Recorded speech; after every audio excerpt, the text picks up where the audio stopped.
basketball controversy that happened at the end of Monday night's Detroit loss to Seattle is still a hot topic, and Lions coach Jim Caldwell is instructing his players not to talk with the media about it. Here's what he said.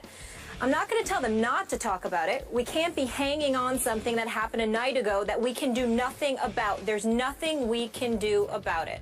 Very true. Herm Edwards is still here with us. Do you like the way Jim Caldwell handled this controversy during and now after the game, Coach? Well, during the game, I wish that obviously he would have called the referee over there and said, hey, look, hey, that's not the correct call. Yeah. I mean, that's not, can we look at this? Because this needs to be looked at. I'm trying, in other words, I'm trying to help you guys out. Yeah. Because you have not made the correct call. Okay? So you need to look at this before you decide what you're about to decide. And I would have got his attention. However, if I'd had to walk down in the end zone, throw a red flag, do something, but say, hey, come on over here. That is not the correct call. Okay? And advise the official, you're about to put yourself in a bad position. I'm trying to help you now as the head coach. Okay? Well, that didn't get done. And I think after the game, Jim handled the way you have to handle it. Because you're the head coach, I think going forward, your football team, you can't lay the loss on this. Because right now, when you look at their numbers as a football team, they're not very good. No. Okay, they could have won this. We can say, well, they'd have got the ball back. Maybe they'd have won the game. I get all that. But when you look at the numbers, Calvin Johnson has 1 touchdown. Golden Tate has 0. They're scoring 16 points a game. Their defense is not the defense they had last year. And I understand. Sue's gone, and Farley's gone, and the linebacker is, he's hurt. So I get all that. So I think if you're Jim going forward, the players can keep hanging on to this, but you can't let them hang on to it. You got to say this as a head coach. And Jim's probably already told the players, hey, guys, this is on me. We got to get this thing fixed. We got a 12-game season. We got to make a run at this. We still got a pretty good football team intact, but we got to find a way to win some games. And it starts with me and my coaching staff, and we're going to get it fixed. And you got to move on because this is a hard loss for them. There's no doubt about that. But the way it happened, it's a shame because we're going to talk about it.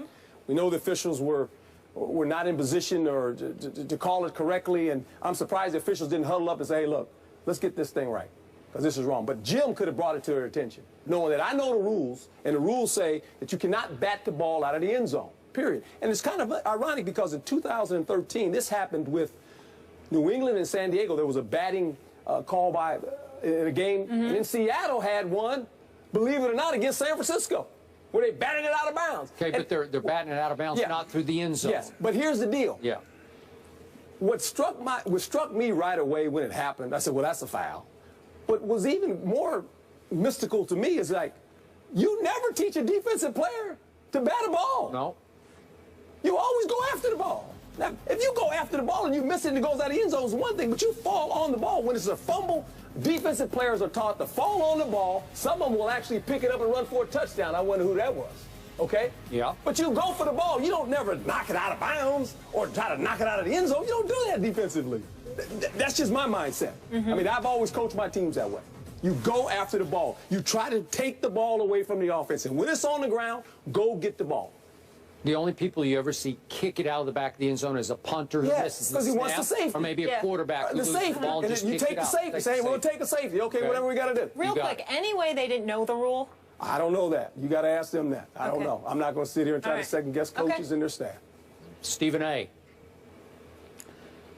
You play to win the game. And I'm going to give you the jingle. Hello.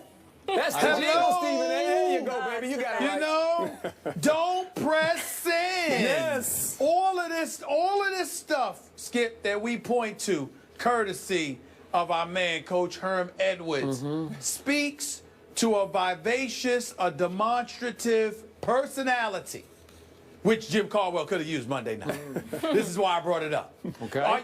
Skip, forgive me for laughing, but I'm kind of imagining Herm Edwards, of all people, on the sideline. And that play takes place in clear violation of the rule. And Herm Edwards just standing there like Joe Cool, like, what's going on? That ain't going to happen. I'm going to be in the end zone. I'm going to get a foul. They're going to call a foul on me, Stephen A, because I'm going down to the end zone. Something's going to happen, you know? And this is where so much was made of Jim Caldwell that it's not necessarily always a good thing.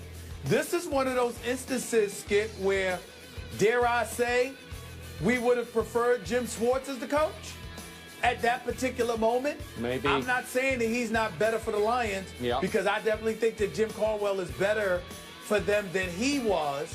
But I do think it's important to point out that a guy like Jim Schwartz would have been going ballistic. Yeah. He'd have lost his mind.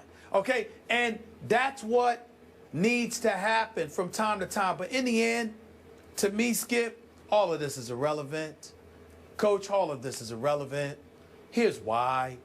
When you look at the Detroit Lions, Coach threw out the biggest two statistics, and he needs to add a third. He said Calvin Johnson only had 1 touchdown. He's no longer Megatron. We call him Calvin Johnson now. He said that Golden Tate doesn't have a touchdown. And the only thing he didn't add is that where's the running game? Because I don't see that either. No. So if you don't see a running game, and you can't see Megatron, and Golden Tate can't be Golden Tate because Megatron ain't Megatron, what's Matthew Stafford? Exactly what he looks like right now. And all of those things being considered, Skip Bayless, they got Arizona, Chicago, and Minnesota next on their home turf.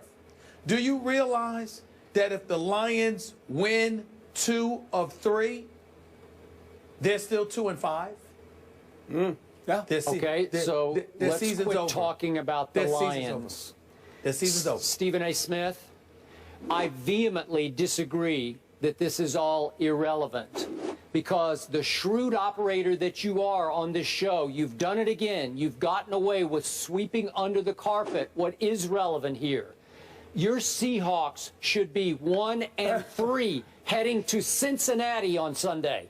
No gimme at Cincinnati, even though I think Seattle's right now a slight favorite. But I don't know. I'm starting to lean toward picking the Bengals in this game. But my point is, it was a robbery.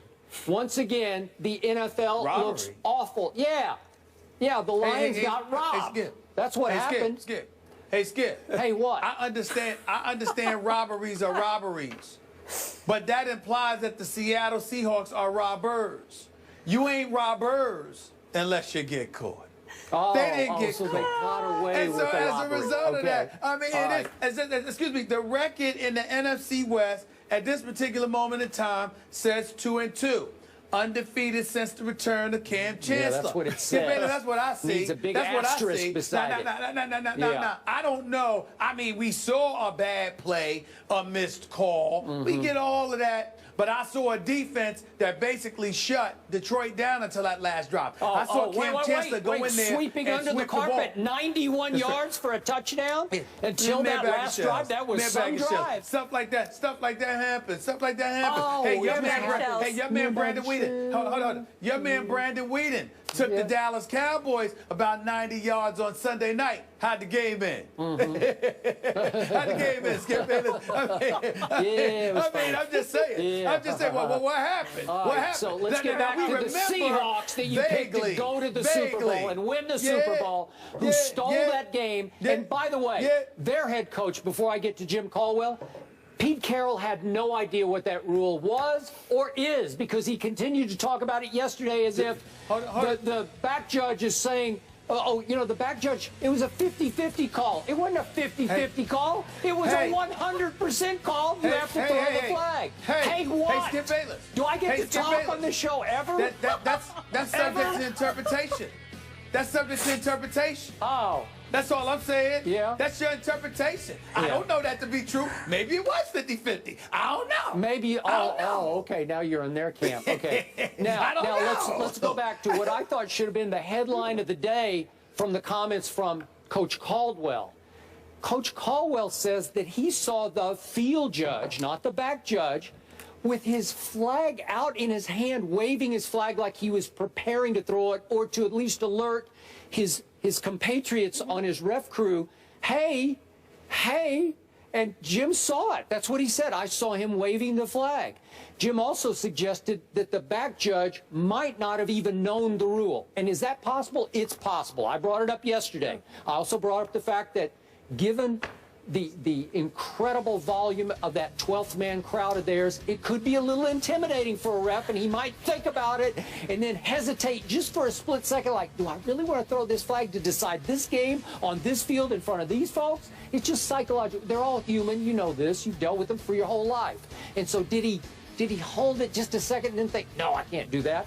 But to your point, if the field judge is waving his flag, and Jim thought that they did have a quick conference. Remember, the world fixated on, did Calvin Johnson break the plane? Right. That's where all the focus of that play went, right? Right. So everybody forgot about KJ Wright did a little patty cake and just clearly, blatantly knocked the ball out of bounds. You can't say it's 50-50. It's 100%. If you want to say batted, poked, whatever you want to say he did to the ball, he removed it from the playing field, right, when it's incumbent upon him to have to control the ball in the end zone for a touchback. Because if he lets it bounce again and it goes sideways, Detroit might just fall on it for a touchdown, right? So that's why you cannot knock the ball out of bounds. Okay, so now I'm back to Jim Caldwell. If Herman Edwards sees one guy with his flag out waving it like this, Herman Edwards is running to the end zone. I'm going to get a foul. Like, I'm going to get a foul. You're going to get a foul, but it might be a good foul because you might save the game for your Detroit Lions or whoever your team Well, was. I think what I've always tried to do, and the officials are in a tough spot. They are. I've always said this about officials. They never have a home game, okay? They never have a home game. And they got a tough job. We all have tough jobs, but I never try to put those guys in an embarrassing situation. I'd call a head referee over and say, okay, hey, look, that's fine. let's look at this. All right. I said, here's the deal. You have to make some kind of a statement. Yeah, you got to make a statement. Now, you got to, where all of a sudden the camera's on you, and you're telling the head, you're having a conversation, and that stops all this. It slows everything down. Hey, wait a second. And then you're telling the official, hey, look, we know the rules. I know you guys know the rules. That's a foul. And make him look at you and have a conversation, so at least they don't spot the ball and say the game's over.